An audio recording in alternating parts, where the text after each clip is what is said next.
morning is Reverend Michael Dowd. Since April 2002, Michael and his wife, a UU science writer, Connie Barlow, have lived entirely on the road, delivering talks at more than 400 UU congregations, summer camps, and minister retreats, as well for other religious and secular groups. Their work was featured as the cover story of our national membership magazine, UU World, in the spring of 2006. Their ministry has also been featured in the New York Times, LA Times, Washington Post, and Discover magazine. And Michael has appeared on television nationally on CNN and ABC News. Fox News, too. Fox News as well. On March 2nd, Wednesday evening at 7 p.m.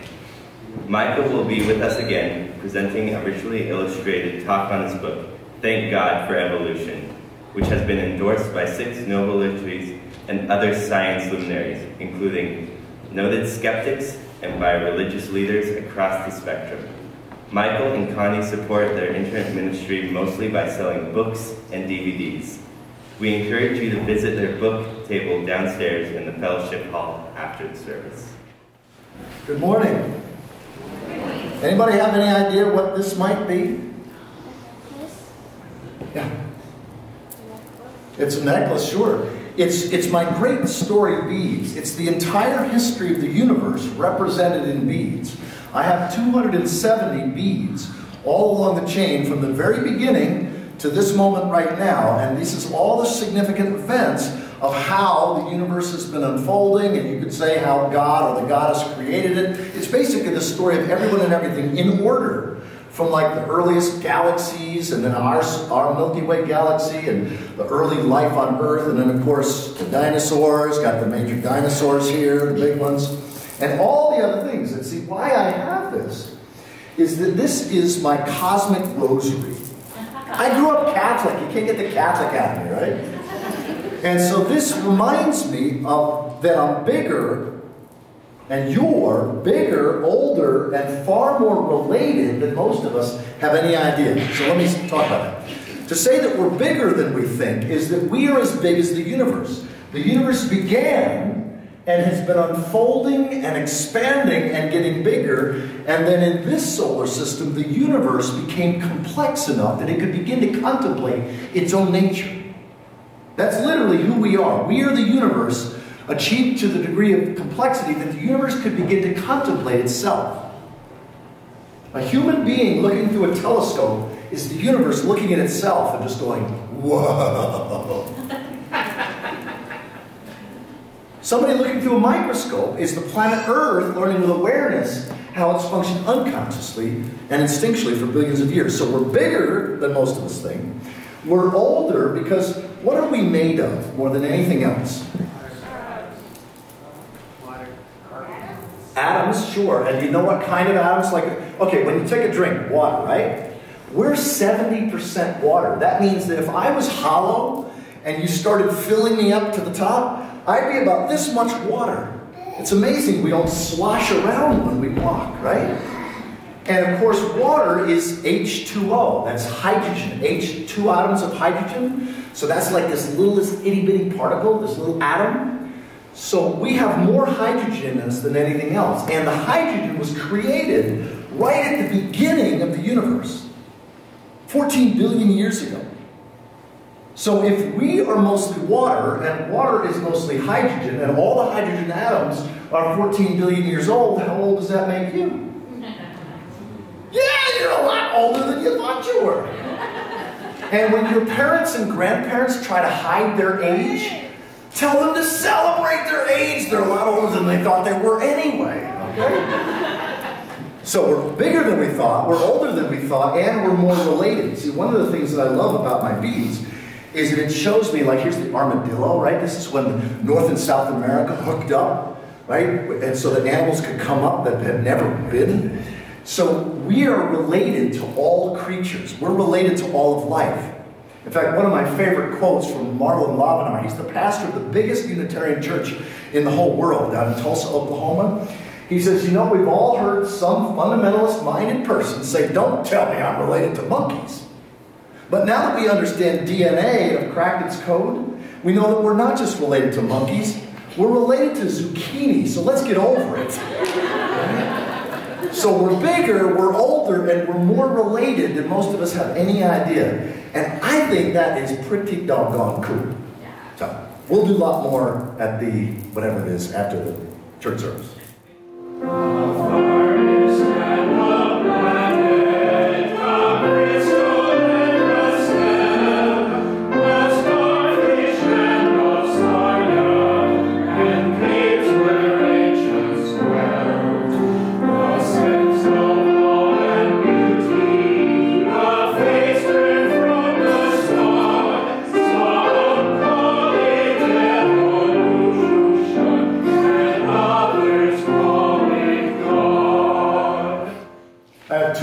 Two scripture readings this morning. The first is from cosmologist Carl Sagan. How is it that hardly any major religion has looked at science and concluded, this is better than we thought? The universe is bigger, grander, more subtler than our prophets told us. God must be even greater than we dreamed. No, instead they say, no, my God is a little God, and I want him to stay that way. The second reading is from my great mentor, Thomas Berry.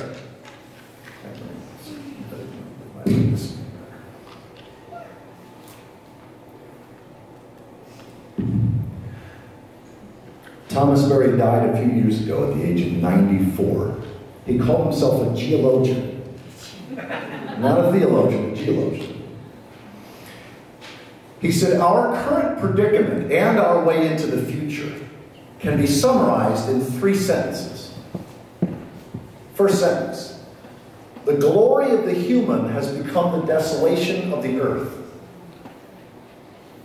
Second sentence, the desolation of earth is now our greatest shame and biggest threat.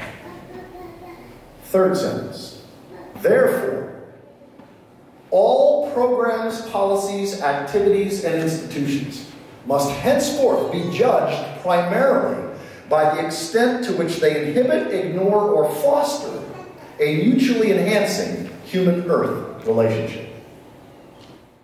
Like tides on crescent sea beach, when moons so new and fleeting, into our hearts like yearnings, how welling surging here, come from the mystic ocean, whose gentle foot has trod.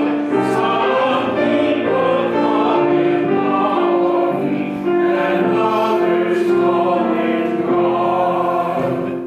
That taps also into the first thing that I wanted to say anyway, which is that language, how we language something, whether we call something evolution or whether we call it God, matters. And one of the great challenges of our time, the topic this morning, is the simple truth of good and evil under the context of sacred realism. In fact, let me just sort of lay my cards on the table so you know who I am and where I'm coming from. Here's my creed in a nutshell.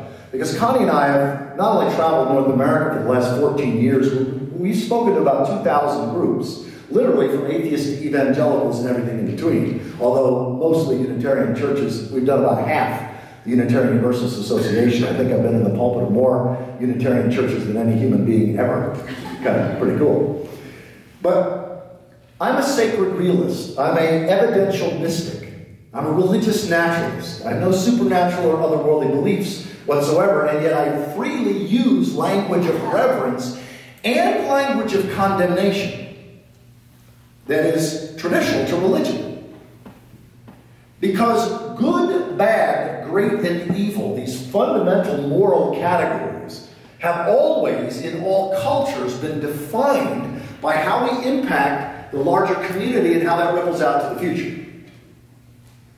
We don't know of any examples where this isn't the case. If I do something that's helpful to others or helpful to the future, I've done a good thing. If I harm others or harm the future, I've done a bad thing. If I sacrifice in order to be a blessing to others in the future, I've done a heroic thing or a great thing. But if I self-centeredly serve my own needs, screw others. To hell with the future. I've done an evil thing. This is not moral rocket science. We don't need 10 commandments to tell us this.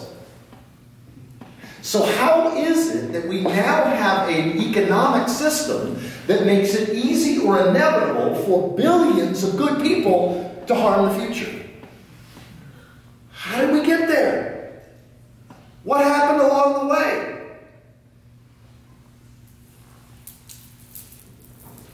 So here's my creed in a nutshell, so you can know where I'm coming from. Reality is my God. Evidence is my scripture. Big history is my creation story. Ecology is my theology. Integrity is my spiritual path. And fostering a just and healthy future is my mission. Now I suggest, and I'll go into this a lot on Wednesday night, I suggest that that basic understanding of what I call sacred realism unites tens of millions of secular and religious people all over the world. Because it's not about having the same beliefs. It's not about having the same philosophy. It's not about having the same theology. It's about having the same set of values, priorities, and commitments around living in right relationship to reality, whether we use secular or religious names for reality, and doing whatever it takes to ensure a just, healthy, and sustainably life-giving future. Those two core values, living in right relationship to reality and fostering a just and healthy future, unites tens of millions of us around the world. And it's beginning to clarify how we got to an economic system that basically rewards the few at the expense of the many, measures progress by how fast we can take nature and turn it into pollution, and forces billions of us to betray the future just by pursuing the good life. See, if good, bad, great, and evil are always defined by how we impact others in the future, words like demonic apply to systems. Any system that makes it easier or inevitable for billions of people, otherwise good people, to do evil, I mean, if the word demonic has any meaning in a modern context, it's got to apply to that. And see, economics becomes demonic when religion is asleep at the wheel. And that's been the case. Basically, religion, not just in the West, but let's just stay with the West for the time being, has been asleep at the wheel for about 500 years. It's what the ancients called idolatry, but today most of us think of idolatry as, bowing down to statues or some kind of goofy thing like that. Idolatry is when you have an unreal notion of God, when your understanding of divinity is not synonymous with reality. See, the word reality didn't exist thousands of years ago. It didn't even exist 700 years ago. So what we mean by the word reality was captured by other language in the past. The problem is, if we have concepts of God as a supernatural being who resides off the planet and outside the universe, who blesses some and smites others, who's for this football team but not that football team. I know I'm in dangerous territory here. Then we've got a trivial, impotent God. We've got an understanding of God that's divorced from reality. So then, rather than paying attention to what reality is telling us, through nature, through evidence, we pay attention to these old books as if that's when God spoke most clearly and carefully, is in these ancient texts. I call it idolatry of the written word, idolatry of the otherworldly, and idolatry of beliefs. Idolatry of the written word is quite simply when we think God's best guidance, that is our best map of reality, is frozen in time in some ancient text. Idolatry of the otherworldly is where we think where ultimate reality exists is only outside time and nature. And idolatry of beliefs is when we think any one belief system is the only one right way to right relationship to reality. So I'm going to introduce one word that I would suggest is the single most important scientific discovery about religion in the last 100 years. Now I realize this is a pretty bold and audacious claim I'm making. One word? Let me try it out. Personification. You cannot possibly understand the world's myths and religions If you don't understand our brain's innate propensity to give human characteristics to what's other than human, more than human. Let me just give you a few examples. Poseidon was not the god of the oceans. Poseidon was not the spirit of the oceans. Poseidon was a personification of the incomprehensibly powerful and capricious seas. When you're at the ocean's edge, you don't need to believe in Poseidon. The oceans are real, inescapably real. And our brains inherently personify for very good evolutionary reasons. If you're walking down a path for 99% of human history, and you mistake the boulder for a bear, in other words, you personify it, and you avoid it, hey, you're still alive. If you mistake the bear for the boulder, you're lunch. And so for really good evolutionary reasons, we attribute, it's what scientists call agenticity. We give agency. We attribute the clouds, faces in the clouds. We attribute human characteristics to the non-human world. Gaia was not the goddess of the earth. Gaia was not the spirit of the earth. Gaia was a personification of the undeniably real planet Earth. Eros was a personification of love or lust. Not the god of love or lust, or the spirit of love or lust. For the Hebrews, you didn't need to believe in the Holy Spirit. The word for spirit is the word for wind and breath. They personified breath and wind. You didn't need to believe in the Spirit. If you're breathing, you're experiencing the Spirit. And the only time you stop experiencing the Spirit of God is when you die. The breath leaves you. This does not have to be understood in an otherworldly, supernatural way. In fact, it's trivialized when we do. And one of the reasons why the ancients talked about the immortality of the gods is because humans come and humans go. Humans are born, humans die. Lust is always there. Poseidon is always there. Helios, this great ball of flame and light that gives us light, is always there. You didn't find atheists 2,500 years ago saying, I don't believe in Helios. Whatever you mean by this is what I'm talking about. It's beyond belief. But see, we now think of gods and goddesses as entities that you believe in, you're a theist. If you disbelieve, you're an atheist. I suggest that one of the greatest collective insanities of today is the theist-atheist debate. You got tens of millions of people debating whether or not God is real or whether or not God exists, when the one real God, namely reality, personified or not, we've been out of right relationship to, and we're now about to experience consequences of biblical proportion. Loyal Rue is probably the leading philosopher of religion in the world. He's also a religious naturalist. And he's got this great quote. He wrote a book called Religion is Not About God. And what he means is that religion is about a relationship to reality. And yes, reality has been personified as the various gods and goddesses. But if religion is doing its job, it's to help us live in right relationship to what's fundamentally, undeniably, and inescapably real. And that includes nature. Okay?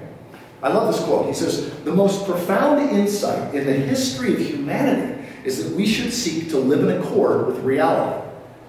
Indeed, living in harmony with reality may be accepted as a formal definition of wisdom. If we live at odds with reality, foolishly, then we will be doomed. But if we live in right relationship to reality, wisely, then we will be saved.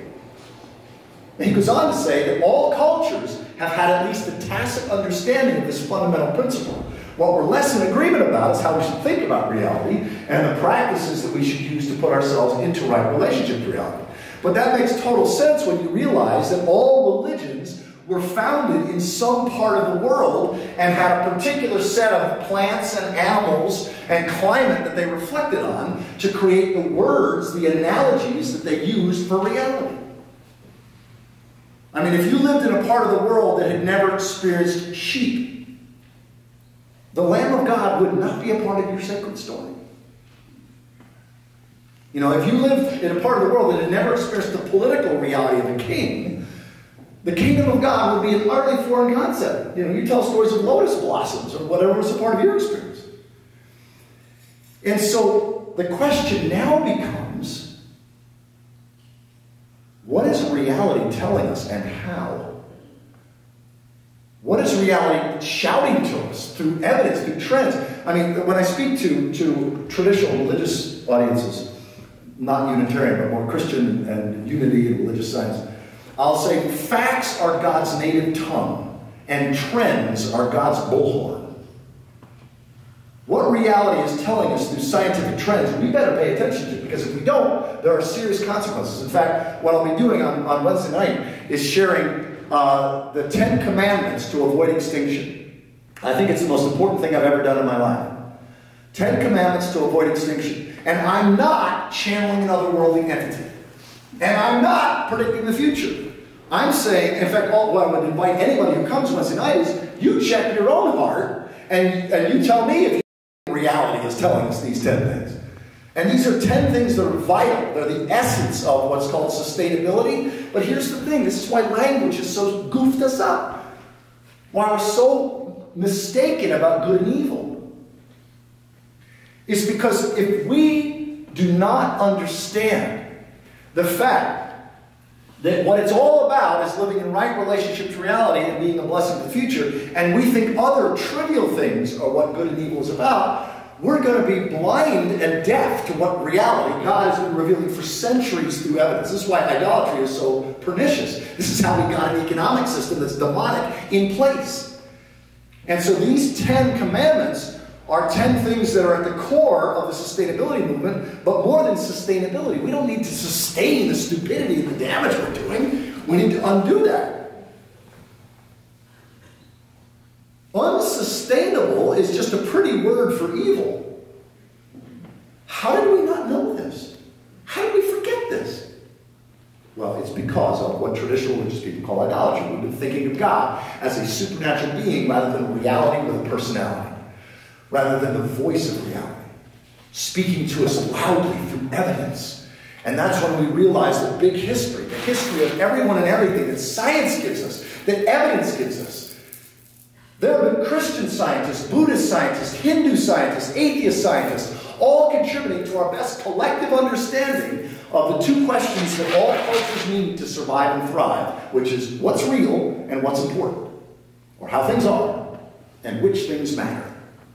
We now have an evidence-based story that's the first and only globally produced evidence-based creation story that unites all of us, as I shared with the kids. And the notion that ecology, let me put it this way. Any theology that doesn't include ecology at the heart of it is a theology that our grandchildren will condemn us for. Ecology must now become the heart of theology. And what I mean by ecology isn't just recycling. It's the science of what it is to live in right relationship to time and nature, which are the two fundamental dimensions of reality. I mean, sometimes I can always count on, when I speak in college and university settings, I can always count on a young philosophy major, usually a male, 21, 22-year-old young man. And he always tries to trip me up. He says, well, what do you mean by reality? I love to quote Philip K. Dick. He says, reality is that which when you stop believing in it, doesn't go away. So what does it mean to live in right relationship to what's real, whether we believe in it or not? Right? And what can we say confidently is real to that degree? Well, I think at least three things, or maybe more. But at least three things are real, whether we believe in them or not. Nature is real. Our inner nature, our outer nature, our social nature, and our interpretive nature. So nature is real, whether we believe it or not. Time is real, whether we believe it or not. The past is real. 13.8 billion years of creativity made this moment possible. And if we act as if the future is not real, we will condemn the future. So time is real, and mystery is real. And I don't mean just the realm that we don't know. I'm talking about the entire realm that we don't even know that we don't know. So whatever else the word God means, it's got to mean a personification of time, nature, mystery, a personification of reality. Reality with a personality, not a person outside reality. And I know in all Unitarian churches there are some people that are practically phobic of the word God. So I beg you to know that I'm using the word God as reality with a personality, not a person outside reality. I mean, could you imagine how bizarre it would be if you walked into a room and you overheard two people debating on whether or not Uncle Sam was real. Do you think Uncle Sam exists? No, there's no way Uncle Sam. Well, of course he exists. They don't get it. Uncle Sam is a personification of the U.S. government, not the spirit or the God of the government. So we now are at a place where Unitarians are in a very privileged position, because we're the only major religious body in the West that isn't locked into this idolatry of the otherworldly and idolatry of the written word. And so that's why we've been, it's one of the reasons why Unitarians for 150 years and longer have been at the forefront of so many movements to expand our circles of inclusion, to expand our circles of compassion, to expand our circles of commitment, peace and justice and sustainability, because we haven't been frozen in time in terms of our understanding of what's real and what's important. So again, I'm going to get into a lot more of this on Wednesday night. I would venture to guess that there will probably not be any of you. Here's my bet. In fact, here's the bet.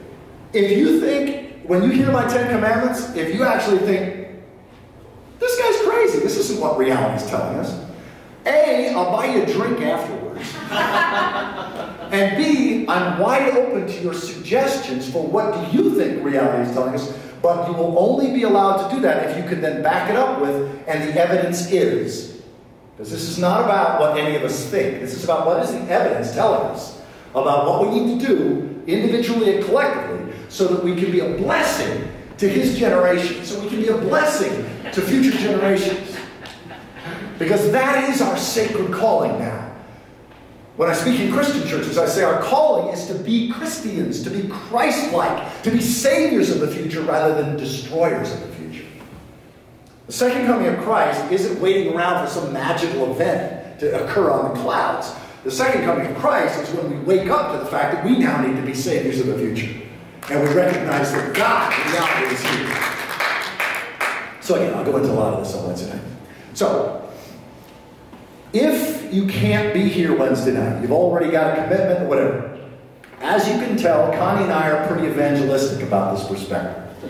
In fact, my favorite criticism of all time, one guy said, he was trying to give us an evangelical. He said, Michael Dowd is like a cross between Carl Sagan and a Pentecostal preacher. I took that as a high compliment, frankly. But we're evangelistic about this. So Connie and I have 3 DVDs. Each of them has about 4 hours of our best programs. But we have a thumb drive, a little flash drive, that has like 26 hours of our videos. And so if you know that you can't be here Wednesday night, we give you the rights to make copies. Anybody can make copies of our DVDs, but a lot of people don't know how to do that. But if you take your thumb drive, just drag and drop the contents to your computer, loan it to your son or your daughter or your mother or father, whoever, your neighbor, let them do the same thing. And it's a great way to share this perspective very, very inexpensively. So I encourage you, especially if you're not going to be here Wednesday night, to check out either one of the DVDs or our flash drive. Also, you'll get an email, if you already haven't, you'll get an email probably tomorrow that's designed not for you all. You all know about Wednesday night. You're here hearing about it. It's designed to make it really easy for you to invite your non-UU friends, families, and neighbors to Wednesday night. So when you get the email, cut and paste it and invite others. Let's pack this place on Wednesday night. I'd like to conclude with my favorite one-line piece of scripture from Carl Sagan. Science is at least in part informed worship. Science is at least in part informed worship.